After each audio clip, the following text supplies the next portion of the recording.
Behemoth. Oh, you must be the artist they told me about. Hello, welcome to another Behemoth art stream. That's right. Today we're going to go over a few things because Castle Crashers Painter Boss Paradise is a DLC for Castle Crashers and it's coming out in 5 days. 5 days? 5 days. So, make sure you get your template and get your character ready because you can load up the DLC, test your character out. If they're good to go, you can publish them right in the workshop. And so I'm going to show you some tips that might help you in your journey. Okay? Well, so what we're going to be doing here, and I'm imagining this line while I tell you. Now, one thing I've been telling people is what you can do is take everything on this side and make it a little wider, just a little bit. And then everything down on this side, you can shrink it down. Okay? Just a little bit. But one thing it's not taking into consideration is where do the eyes end up going? Okay? So this eye is going to be moving forward a little bit. And this eye is going to be getting moved this way, right? We're rotating the head. Let's say we're rotating the head this way. We would draw the eye a little bit farther over. Okay. And then this eye is getting a little bit farther to the edge. Alright. And the mouth isn't going to go that far because it's just a big wide piece. Now what does this one do? Well, this one's being rotated along the cylinder, so it's actually going to be starting to go away. We're going to shorten these things here, and then now we have it receding. And this one, of course, is going to come out just a little farther. It's coming closer. Now, because remember where we had our dotted line? Now the center is between the eyes here still, so now we're like somewhere around here. So we're going to move this line up. And now we're going to follow our details. We're starting to see the back of the head, so now we can actually, if we're thinking about where these are planted in the head, might actually want to make it a little wider, because now we're seeing it from the side. And then so like, let's finish out the outlines, right? And I don't know, maybe we're gonna put some scales along the bottom, because he's like a fish. Here we go. Now we've got two different head angles for our fishman. Look at him. And then you That's just great. keep following that rule, because there's one more where now he's looking to the side a little more. I smeared these, but you didn't see that happen. You know, we make mistakes all the time when we draw, and that's the biggest thing. You gotta be brave. But let's say you want to make a character that has a round head. I'm imagining the head is round. Now we're gonna say it's like an animal. So we're gonna bring the snout down like this, and then fill this out. We want his head to be round, right? So let's see, we're going to bring this in. This is just a neck guideline right here. This is where the head is going to connect to the body. So there's a bunch of different ways you can think of this, as long as you're thinking that this is where it connects to the top of the body, okay? And now we have the cousin of the pooping deer. We come around like this, right? And maybe they're all stressed in the family because they're propelling themselves with their poop. Yeah, there we go. Now we have a stressed deer person. Okay? So you don't have to stick to the cylinder. You can have anything. You can have wide heads, you can have tiny heads. Just make sure that this space right here at the neck is covered, because otherwise things might look a little weird.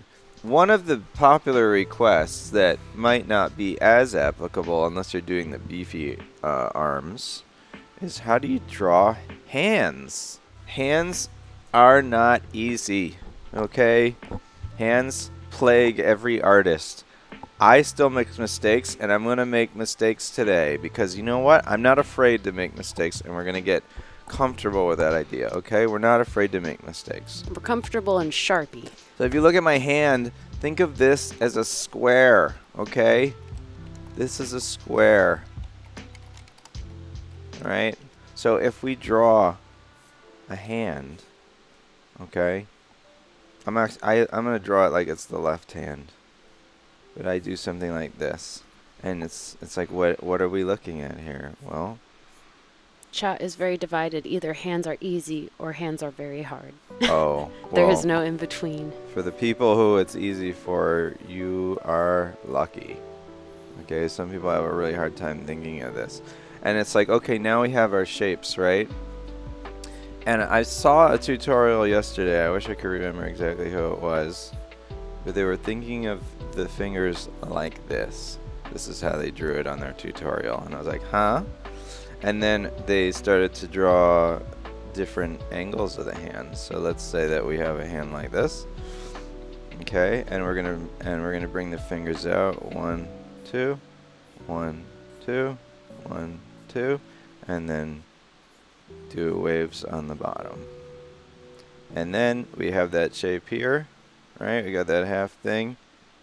Now 1, 2, 1, 2. We have a hand, right? And then you fill out the wrist. What? Wow. There's actually something that I think is fun for anybody who knows toddlers or likes to do this thing that toddlers do, where you've all seen it. They do this kind of thing, right? This is my favorite magic trick ever when a toddler does this. Why? Because now I can make something out of this, right? We just have to find the lines that make sense to us. And so you kind of need to look for, like, what are some shapes that I can make work here? Okay, I see one. I see one that's like this, right? And then there's this other line that comes out here. So if I follow this line and play off of it, right? Oh, look at that. Boom. This one came out too. So now we have like a tongue. We have the mouth. We have the eyes. Didn't know what to draw? Well, you just drew a snake. Okay? So you can do this kind of thing, and it just kind of shows the power of shapes. You want to make a toddler's mind explode, you just have to grab their scribble drawing and make something come out of it. I did see somebody asked on how do you draw the raccoon monster. I love that. I did guy. draw him before. I guess basically, I like, so there's a couple ways to approach when you're drawing a character. I like to sort of do the approach of, with crazy creatures that have this big mouth and eyes, I start with them. And one of the things I was telling you about before on where do you start the mouth, where do you end the mouth, he's a great example because his mouth is actually right here. This is where the top of the mouth line is. Boom. And then the teeth come down here. This was something that you might have seen in Castle Crasher's River. There is also an enemy that kind of has their mouth line intersecting with their eyes. I like to finish out the mouth because really the body's just a clump of hair and you can pose it around, but the face is going to be what sells whether or not it's working, right? So come in here, do a little bit of the cheek, follow the back. So this is kind of like the gist of it, and then of course then now you can go a little crazy and you can get this big line out of there. I want to have his arms like kind of forward, like he's about to like lunge, right? So I'm going to think of the hands first, and the hands are fuzzy too, so I just kind of draw them like that. And then you can fill in the rest of the arm. Okay, so, and then again, I'll just draw the hand here, and thankfully there's not much arm in view. I don't have to worry about that. There's also something that a lot of artists will tell you to do, which I think is a good idea, which is to think about contour lines. And this guy actually sort of has some built into his body. So, for instance, now we have this big ball that kind of comes out. And this is his tail, right? And then this is basically a contour line. I'm thinking of as the tail as of all these lines that come out. And so now I've done these 2 contour lines on there, and all of a sudden it sells this shape. So what is this? 1, 2, 3, 4 lines for the whole tail. So I like to keep things simple. I like simple stuff. For the princesses, you remember how earlier we had the rib cage, the hips, right? Now for most people they would then have the legs. I basically just stop there. So we have like the body and then the dress done. Like that's the princess. So if you know how to draw the like top of the character and you know how to draw bodies, just stop at the waist and then you have your character. So that's like there's some tricks like that, right? Like when you're drawing stuff, just think about like, well, what if I just stopped there? What would that be like? What if I gave them like way longer arms? Or what if I gave them a much tinier head? Let's say that we take this idea of where it was like, okay, we're going to take that shape, put it over here, and then connect it. How about we do it? I'm pushing things off the table. Yeah, we're getting messy. This is true art now, right? Let's say we want some kind of cloth or something, and we go like this, right? Now, like, if you just draw from the tops of these lines, you're like, wait, I missed that. Let's look at the bottom of the lines. Let's say all the cloth is being pulled from here, right? Just from the bottom of the lines. We now have either a flag or a drape or whatever you want to think of. And then maybe we can follow the shape farther. How do I do a flag? Start like this. Do that trick I did here, mostly, because this fold is a trick. But here we have this line and then a little bit lower of a line, right? And then now you have like a flag, right? So what you do is you just kind of draw that one contour line and then follow it through. Okay, so for Cyclops, I'm always thinking in those shapes, and for Castle, this is basically a base shape for many characters in the game. And then it's all about the features that define whether or not they're a good guy or a bad guy. So there's a couple lines. This one was throwing me. I was like, isn't there something on the side there? He's got that line there. And then he has his frills or whatever you want to, I don't know what the technical term for this is. And then I always like to just go draw this part first and then take the shoulders out. You can take him out really far because he's kind of a big beefy guy. And then remember that shape we did earlier where we kind of just came down inward and then you had the cutoff and then you have the waist. Of course, for the Cyclops, I kind of just kept going here. If I remember correctly, I think he has like 7,000 abs. You want him to look tanky. If you ever want a character to look really reinforced, just think of like things you see in real life, like rivets on a tank, right? You want to like maybe make it 3D, indicate them on the edge as they're going around, because we're thinking of it like contour, right? And then his arms come kind of like outward. They're almost like these weird clubs. And then there's like the stitch line. It's all about just playing with the shapes. Just go crazy. I'm doing these things quick. You're like, how's he doing that? I see that in the chat sometimes. I'm literally just putting the shape down and playing around with the shape. And just a lot of practice with that is where that comes in, right? You have the shape. And we can say like, well, what is this? Are we gonna make this the torso? Are we gonna make this the head? And then maybe, like we have this, but we want him in 3D. So we take what we have here and we think of it in 3D. Now we think of like the head is like coming down like this. Now you have 3D and then you put the body on. Well, where's his hands? Like maybe we're gonna do the hand thing like we said earlier, or it's like, Now he's like, how can I hold all this power? Now we think of like, well, how does this connect? Here's the shoulder. I'm thinking of it like, oh, this is a little hard because we got to think of this in 3D, but there, look. Now you can have like somebody shrugging. It's hard to pull off, isn't it? But then if you think of the little waves, you think of that little half thing, and then you do your wave again, and then you think of this connecting to it. Now you got him like, huh? How did you do that so fast?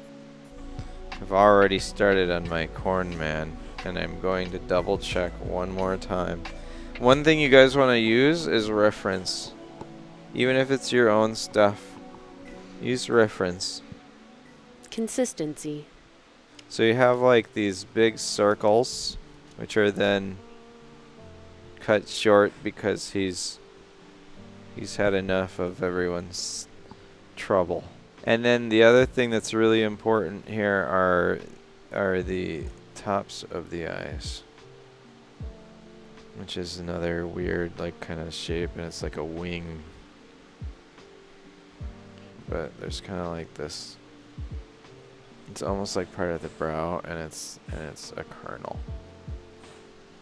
And then the eyes get kind of fancy, and I'm trying to think how I would do this in pen, but basically we've got this kind of thing going on.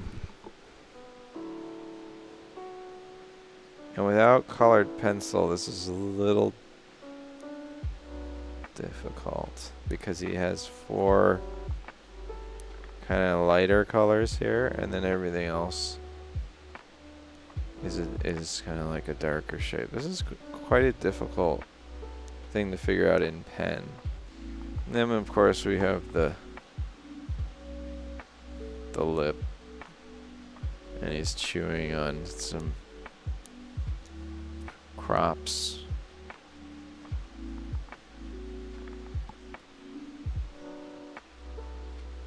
Right? And then really it's like hyper everything I've been telling you. I'm thinking about all the shapes that come out of it. And it's a little tough because you kind of want to start from the center because everything's tucked behind the other kernels. So you have to kind of work out. But because we laid down this base shape for his entire body, it makes it so much easier to work with. If you tried to just draw these kernels and get it down right, it'd be so much harder and probably just not where you want it to be. So we're going to work from the bottom up because we basically don't have any other choice. And then we do that little flag technique I showed you guys for the leaves, right? You can even just like get a little more playful with it. And then just like before, I see this, there's some things I don't like about it, so I'll make some changes, right? I want to have a little more darkness in the lower parts of the eyes, maybe a little more to the pupil. And then well, some of this isn't selling me on the silhouette because I'm getting lost in all these collared, flared rage things. Well, now we can thicken up the lines. You'll see stuff like this a lot in like maybe graffiti actually. People will put a really thick line around the edges of the lettering and stuff, and that's always really kind of neat looking. And they do that to sell the shape. You can also do this with color instead of thickness. So what you could do is say, I'm going to have dark colors on the outside of the character, and then all of these on the inside are a lighter color. I like doing that. And then that way you indicate the same kind of thing. And it's how do you want to guide the eye. So one thing you might want to do is like, so what I did here is I drew him. I took a step back and I said, okay, where's my eye going? And at first my eye was going all over the place because there's so many lines everywhere, right? And I needed my eye to see some of these as like softer and some of these as harder lines. And that way, it's more pleasing to our eye. And then, of course, you can do things like shade and all that. Like if you want to shade, just remember what we were doing earlier. And I don't even know if this is going to work on tracing paper, but remember how we did the smoke earlier, guys? Same kind of thing. Like think about where your light source is. Stay consistent. Think about how things in front of it or behind it might affect it. And another thing I like to do, if you're trying to make a character look evil or ominous, or like they're in a dark space in their mind, you can always darken like around the face. Like this is, you know, you'd fill it in more cleanly, but I'm just trying to give you the idea that once all of a sudden around his face is dark, he looks like he really wants you out of this cornfield now, you know? And then you can, once you've done that, you can resume normalcy. Live corn boss ray tracing, says Chad. Yeah, RTX on. There you go, everybody. We learned a few tricks today. We're the best around. No one's ever going to keep us down.